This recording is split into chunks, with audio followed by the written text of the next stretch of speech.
Carqiin kun waggaa darbee dhufee badee yeroo tokkitti jechuudha. Namoonni baay'een carqii kana barbaadaa turtanii hamma garuu deebi'ee dhufee jira. Namoonni barbaadan ajajachuu dandeessu. Xaaqaa isaallee viidiyoo kanatti aansee kanan xaaqaawwan yeroo hammaa jiru jechuudha. Carqii babbareedaatu jira. Sanallee filattanii ajajachuu dandeessu. Viidiyoon daqiiqaa muraasa hanga dhumaa ilaalaa laayikii godhaa. Assalaamu alaykum warahmatullahi wabarakatuh. Kabajamtoota hordoftoota koo jirtu nagaa keessanii fayyumaa. Alhamdulillah nagaa fayyaa kootii isinillee bakka jirtanitti hunduma keessanii yoo rabbiin nagaa isin haa taasisu. Egaa viidiyoo koo laayikii godhaame asumaanoo baay'ee tokko yuutuubii irraa fagaadheen jira. Egaa yuutuubiin koo qabbanaa'ee manni koo qorree jira. Kanaafi laayikiidhaan hoho isaan isiniin jedha. Egaa carqii amma argitanii kaatanii akkuma isinitti himee carqii baay'ee tokko bareedu jechuudhaan iyyuu carqiuma sana qofan bitee hodhee erga hodhee kee baay'ee bareede yeroon dabalee hodhuu jedhu achumaan dhume carqiin suni waggaa tokko booda deebi'ee dhufe jechuudha. Subhaanallah. Namoonni barbaadan yoo jiraate asumaan ajajachuu dandeessu jechuudha. Carqiiwwan kunneen kun fa'ii ammatti deddeebi'anii jiru. Kun amma kana nafata isaa isinitti agarsiisaa jiru jechuudha. Akkasuma rakabootii kanallee namoonni barbaadan hamma jira. Kunillee badee ture.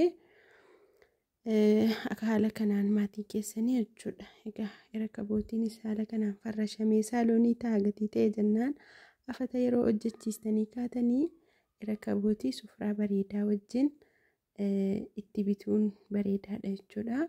Kun akkuma argitan carqichi xaaqaa isaatiin kana kunoo ammaaf xaaqaa fayyaa jira. Garuu guyyaa muraasa booda dhumuu danda'a.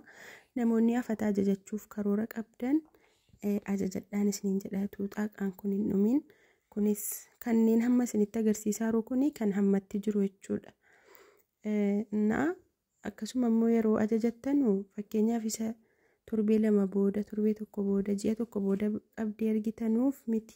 Aluma qabdii qopheeffattanii kaatan ajajadhaan isiniin jedha. Maaliif tizaaziidhaan hojjetama gatii ta'ennaan qabdii malee hin hojjetamu. Wanti kanaa kuni wanti akka arabiyaa majlisii meeshaalee farniicharaa kunneen kuni qabdii malee hin hojjetamu. Qabdii hanga dandeessan ergattanii afata yoo ta'e firaashii 4 fi tiraasii 12 waan akkasii yoo ta'e birrii 1,000 2,000 kaastanii ergachuu dandeessu. Garuu akkuma meeshaa immoo baay'ina meeshaa ajajattanuu qabdiin isaas immoo birriin ergitan dabalaa deema.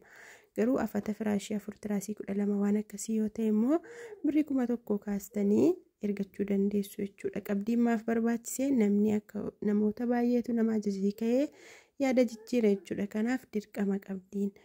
Kunneen kun carqii kafeetii, kafee bilicicii isa faashinii jedhamu sanaa. Egaa kun cimina hin qabu akkuma yeroo baay'ee isinitti himu garuu ni bareeda.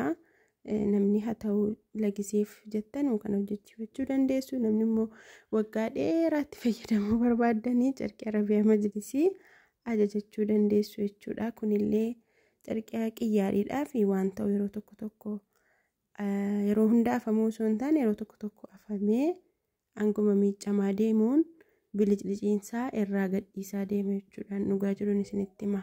Miicamuu qofa osoo hin taane hanguma irra taa'amaa itti fayyadamamaa sukkuumamaa dhufuun inni irra jiru inni irraa qarraqee bareedaa kun irraa deema. Kanaaf waan tokko beektanitti amantanii hojjechiifachuun gaariidha. Isa jedhuufaniin isinitti himaa.